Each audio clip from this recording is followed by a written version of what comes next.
more so they don't want them to win no money. More so, I'm sorry. Is this MTV? I'm sorry, MTV. What's the budget? Tell me the budget, and I want to know how much money they not gonna get. Literally, I want these people to just get comfortable with 300,000. Just get that out of your mind, and anything else is extra because they really out here to set y'all up. Because now they about to send in the vets. Do you think you about to win against CT? I'm sorry. I'm sorry. Hey guys, and welcome back to our channel. We are back with a new episode of the Challenge 39, Battle for a New Champion. And this is the second episode of the season. And I think we got different opinions about it because I think it's doing well. It's the beginning. Yeah, I don't know. Maybe it's just this first part of them playing all as a team that I just don't. I don't like the group. I don't like the group set. That. I don't mind it. I just think that because they're playing as a team, their reasoning for when they pick people is really just is not a accurate assessment of like people's abilities, what they can do, who should really be thrown in. You know what I mean? So they're picking and choosing like reasons to throw people in because we'll get to that. But yeah, I just don't think the reasons are like valid. But when we come like at the beginning of this episode, when we're kind of introduced to the fact that they're gonna be doing country versus country, basically. Yeah. So basically, last week it was very much men versus women. However, this week is very much U.S. versus the international players, and then essentially within the U.S. players, there's also Alliance for 38 for the Ride or Dies, which is the previous season that everybody did, and pretty much Jay is leading the charge on that front. So we get to the daily challenge where it's called ball control. The group has 23 minutes for 23 people to collect 23 balls in the water. The balls have each player's name on them, and they have to essentially suspended over air is the shoot, essentially. So each of the balls, the players must create a human ladder to reach the chute, and they have to clip onto this to the carabiners, and then each ball can only be placed into the chute by the player with the name on it. And then each ball, like we said, is worth $2,000 for a grand total of $46,000. But TJ was like, "Oh, I'll throw an extra $4,000 to give them a total of $50K." So if they don't make it, they only however many balls they end up with at the end of 23 minutes is the amount they put into their bank. And once again, Kieran, he's the leader. He's being vocal about how to do it. And I was just like, well, they didn't want to listen to Kieran, but not that even if they listened to Kieran, it would have worked out everybody, because frankly, the challenge is being totally unfair. I think really not.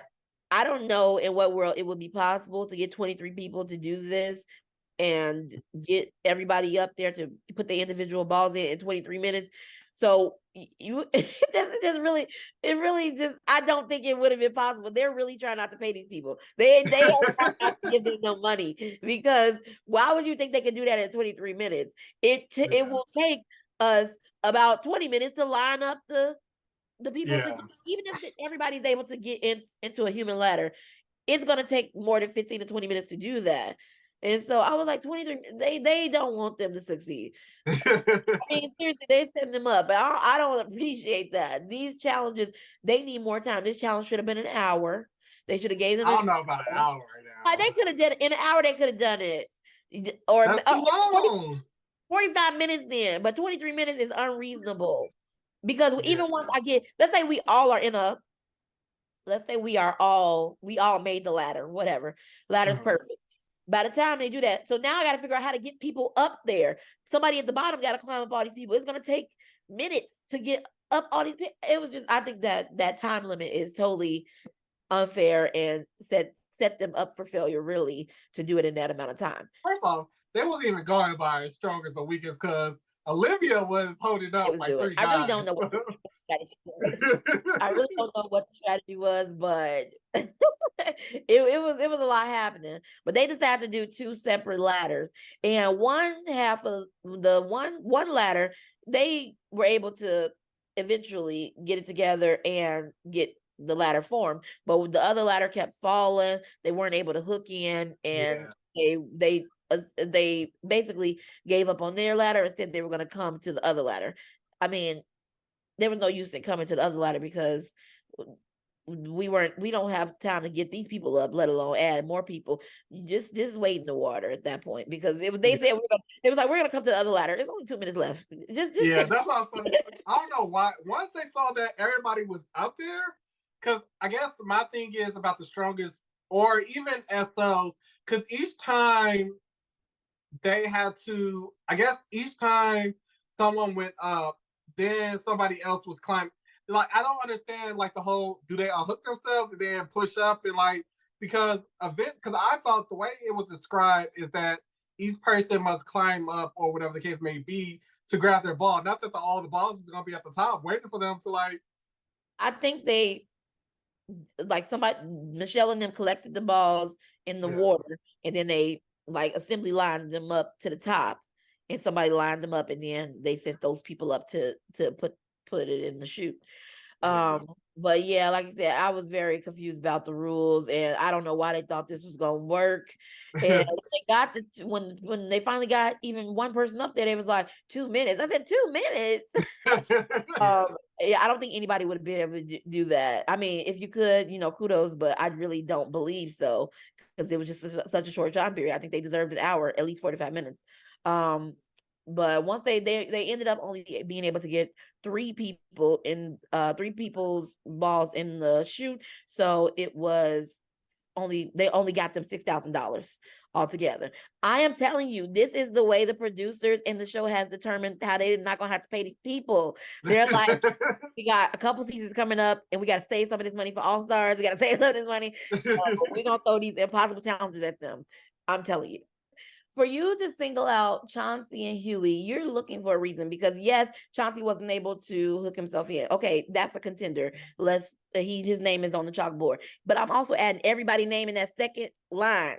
So it's gonna be about 10 names up for elimination, because literally half the people weren't able to do it. And again, I don't believe it's their fault, but that whole line wasn't able to do it. So how can you single out Chauncey and Hughie for not being able to do it when half of y'all could not do it?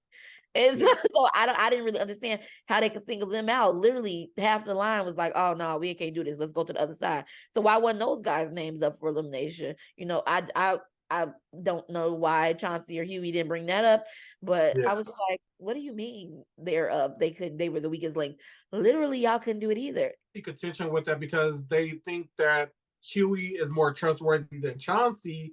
However, they think Chauncey is stronger than Hughie.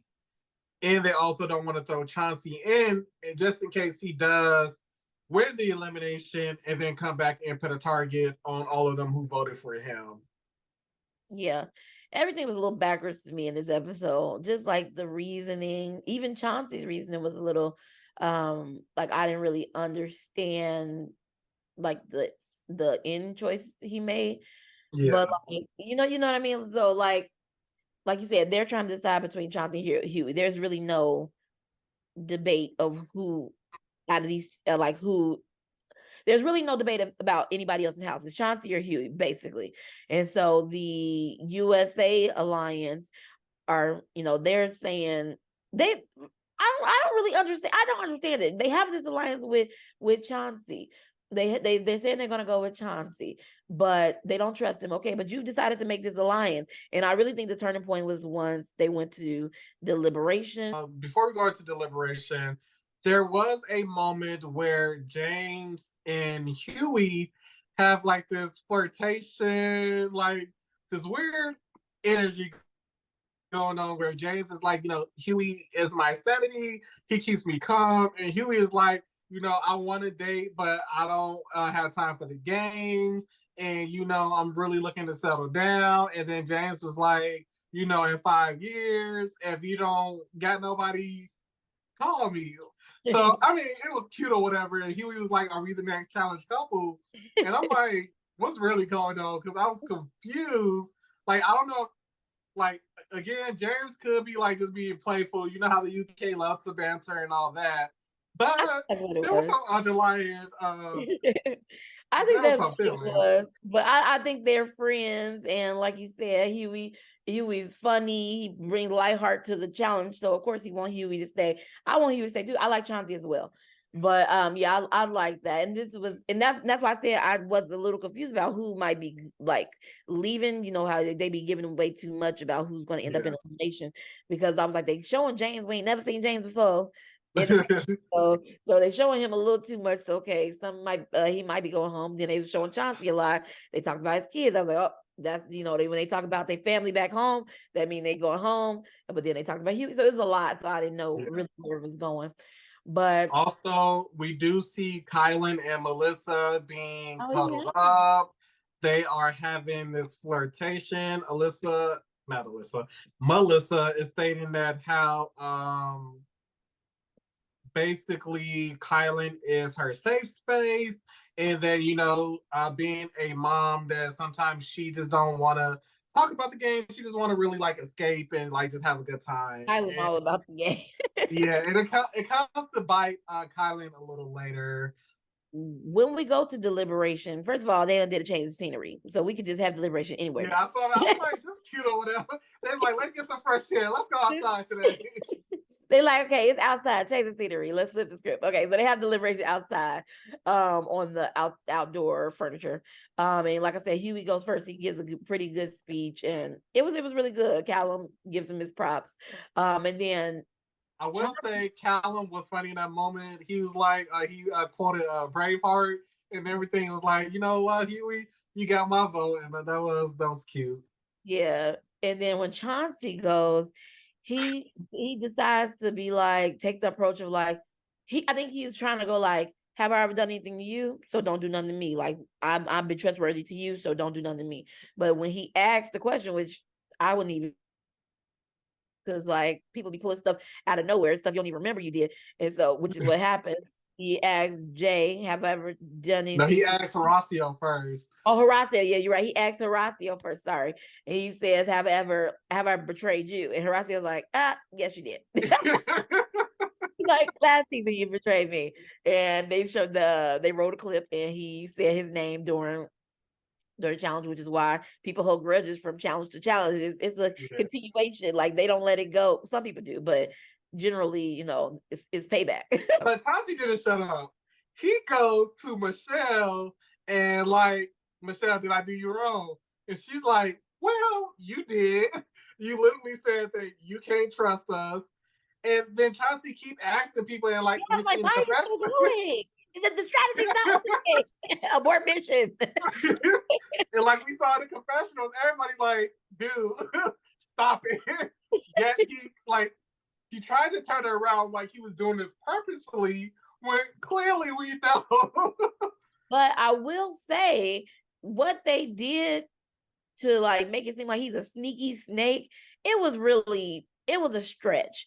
Out of everybody in at least the Michelle and Jay was like a stretch. Like the Horacio had a valid point. Okay, yeah, Horacio had a valid point, but everybody else being like, oh, Chauncey's not trustworthy. I was like, where are y'all picking this up from? Out of everybody who's ever been on a challenge, Chauncey has not come up on the list of people who are sneaky snakes. You know what I mean? Exactly. Like, y'all are looking for a reason to throw him in. So just say that, but y'all really are pushing it, trying to make it seem like this man has been back here backstabbing everybody in his house. No. Yeah. But I will say that Chauncey did make a mistake by telling Jay that I don't trust you. Yeah, he did. I don't know. Why would you ever tell somebody in the start of a game that I don't trust you? So we do see the club, and for the most part, nothing happens. However, we do see this awkward like moment. Everybody's having fun. Melissa and Kylan are on stage dancing. You know how people are, like, everybody, when you see people flirting, you want them, it's the challenge house. It's done every season. And then Kylan was already a fanboy, which doesn't help his case. So so everybody is yelling, kids, kids, kids, kids, kids, kids. And Kylan and Melissa is ready for it. She goes in and Kylan gives her the swerve. And I'm just like, mm-mm. I was Melissa in that moment. Like, if somebody swerved me in front of, like, I get if you don't want to kiss, but like, He you gave can't do his that in front of reason. people. He gave his reason, which is valid. He But does. I don't think it's a valid reason. I Yeah, understand his reason, but I don't think it's valid because he even said that it might not have anything to do with him being on the autism spectrum. mm. So if he just didn't like PDA, just stand on that. Like, don't try to like, because when she was mad or whatever, he's like autism. She was like, you never told me that. like if he mentioned it, like I'm pretty sure it would have been a different story. She wouldn't have got emotional. They could have had a conversation. Like he was giving her signs that he like no, I don't think But like now I they understand he his reasoning, apologized. but I don't He think that's a apologized. valid So reason. now they've talked about it. But even Yeah, they talk about later, it now, but I still don't think that was a good reason to kind of swerve her. Like not in front of people at that. well, they've talked about it, and even but later on that night, we see Melissa's ready to hang out with him and cuddle, and he's Yeah. like, he's the game mode. Kylan is trying to win his money. Okay. Another big point of this episode, like you said, they focused on a lot of people. So it was kind of old challenge where there's a lot going on. So Yeah. one of the other things that was kind of going on throughout the house was Raven is Oh yeah, they did. basically Yeah. yeah, so before and after deliberation, she basically is riding hard for Chauncey. She's like, I'm gonna do what I have to. She's having conversations with Chauncey, like, do you have anybody? I'm gonna be your friend. And it was given very much if you didn't have Amber, she would be trying to flirt, but that's the kind of vibes I was getting. But who am I to Oh, judge? But anyway, that. yeah, so she was very much like She was doing opposite Team of what her Chauncey. alliance was doing. Yeah. So like the alliance kind of feel like they still iffy about Chauncey. And she's like, nah, I'm all in for Chauncey. But even after they still are, I guess, undecided or whatever the case is, she decides to go and talk to the UK people. And so they which kind of helps them to work out a plan if it would have worked, but it kind of helps the UK people to work out a plan, and it would backfire on the USA people if they put all their votes on one thing and the UK people are doing this certain plan based on what she told them. So she's kind of working against her. I don't think it's She's intentional. working against herself. Like Yeah. she's not intentionally like she's not doing anything malicious. She's trying to play the game, but at the same time, you can't play the game against the people that you're working with. Yeah. Like Olivia said, if I can't trust you, you're not a number. Like at this point, you're on the list. Like I need people that I can trust in my circle, and you're not someone I can trust, so therefore I'm not protecting you. And Raven is if next week is a females elimination, Raven is going to be the first one, Yeah. voted in. But also there is no rules that we got to keep switching back and forth from men and women. So every week, I guess that's their the elimination game. When we go to the arena, they go to their votes. Everyone essentially votes for Chauncey, outside of James, who votes for Karen. Karen votes for James, and then Kylie votes for Huey. Raymond votes for Huey, but then 17 people voted for Chauncey, and then TJ asks Chauncey, who do you vote for? And once again, people are voting themselves in, and I don't understand. I don't Even if my back is against the wall, I am not voting myself. Yeah, I understand what the UK people were doing because they're like, if it's one of those, what was that? What was that one where it was only people who voted for you? Was that Vendetta? I'm not sure, but yeah. So essentially, because they don't know how the voting works, because last episode everybody pretty much voted for Jessica, so they didn't know if essentially if you vote for the person that you're one of the people eligible for elimination. But then again, yeah. So the UK people decided to burn votes on each other, which they didn't do. Besides James and Kieran, but they decided to burn votes on each other, and just in the case that if you vote for Chauncey, that he can choose you elimination. Yeah. But yeah. But once Chauncey gets down there, so Chauncey is in. He's in no matter what. So once Chauncey is down there, TJ asked him, Chauncey, you can pick from anybody. And again, he did not say man or woman. He literally said anybody. So one of these episodes, people are going to pick up on that because literally he has not said you can pick from any other man. He's literally said you can pick from anybody up there. Yeah. And so, but he decides to pick James, who did not say his name. He's like he want to like show loyalty or whatever to the people to people who voted you in. And I'm like Chauncey, I really and really I'm so sorry, but how could you even be mad at him if he said your name Jay or your name I don't know, whoever else, when you said his name, like it would be so unreasonable. But I guess that's what the thing they like, oh, we could trust him now. But he can't trust you. Because you you can trust me because I didn't say your name, but I cannot trust you. Yeah, so this elimination is called Might Light, where it's played in 3 rounds. I didn't hear that, but it's played in 3 rounds, where each round players must collect illuminated cylinders from the boundary of the arena and place them into slots in a wall in the center, attempting to line up as many as possible of 3 in a row. Uh-huh. Attempting to line up 3 in a row. Yeah, three as a row, 3 in a row, and whoever has the most rows of 3 at the end of 3 rounds wins. Yeah. And I mean, I wouldn't say it was a blowout. The first round was a blowout. Yeah. The second round was pretty even. It was 6-5, yeah. Yeah, and then but the second round, James was. The second round, Chauncey had more, but he was coming up from a deficit, so it didn't add up. But he worked hard. I mean, he was the more athletic one, but James had made. James won round 1 and 2. No, I'm talking about that. James won every round. Every round James won, but it's because he won so much with his strategicness, or is that a word? His strategic ability the first round that it gave him it gave him a good area to play with, because the third round he didn't do as well because he was winded, but Chauncey still had energy, but Chauncey was coming up from a deficit. So, but it was too much of a deficit to make up for how many James had. So I think it ended up being 1 off. I think what was the final score? 18-17 or 17-16? It was like 17-16. But yeah, like I said, the second round, James was like DT said, somebody call the paramedic. He was going through it. I was like, I understand that. He was going through it. And then who was that said, Melissa was like, if he makes it to a final. He said he's not going to be able to run the final. Yeah, she's like, he's going to be out in the first round. Yeah, they were clouded on him. I was like, it's hard out here. But yeah, Chauncey wasn't able to make up the difference, and so Chauncey is going home. And I think this was a fair and really close race.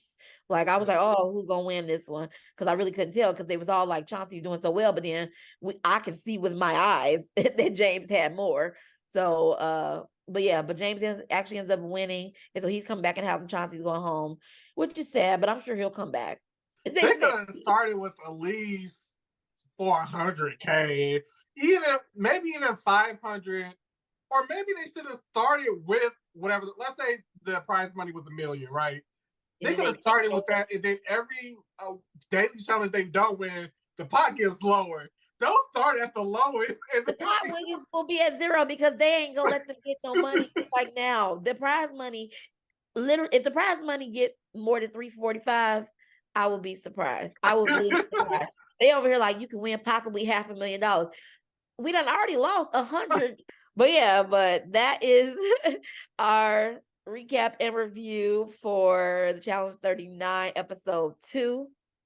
But now we're gonna get into our teams our points for our teams. Right now, in first place, we have me with 279 points. My biggest players were her Rocio and Nerese gave me a good amount of points. Also, Michelle and Callum gave me some good comp points, with the kissing, the crying on the Michelle side of things. And then Callum, being a flirt, kissing, gave me some good points. In second place, surprisingly, Not we have surprisingly. Gigi. What time is surprisingly? So Gigi, you're in second place with 226 points. Your biggest player was Melissa. She gave you I'm gonna talk about my kid. She gave you some crying. Chauncey gave you the most not comp points. He gave you the most confessional points with 26, which is why, I got Huey, his Jay. comp points are 0, but his confessional points led you, into, second place. And then Jay gave you some good confessional points, and so did Kylan and Huey. Okay. And so in third place, not too far behind, we have Savon with 214. James was his big player of the episode, with 15 comp points and 22 confessional points. Like, for the most part, his team has kind of been in the background, but yeah. Emmanuel is in the background a little bit. That must mean he's going to play a big part. I feel like anytime they're not in the front end, they playing a big part in the back end. We still got a lot to learn about this game, and we'll see soon in the next 2 episodes or so. Okay. Yeah, we shall see. But we will see you guys on our next video. Please like and subscribe to our channel. Leave a comment down below. Let us know what you thought of the episode, and see you then. Peace.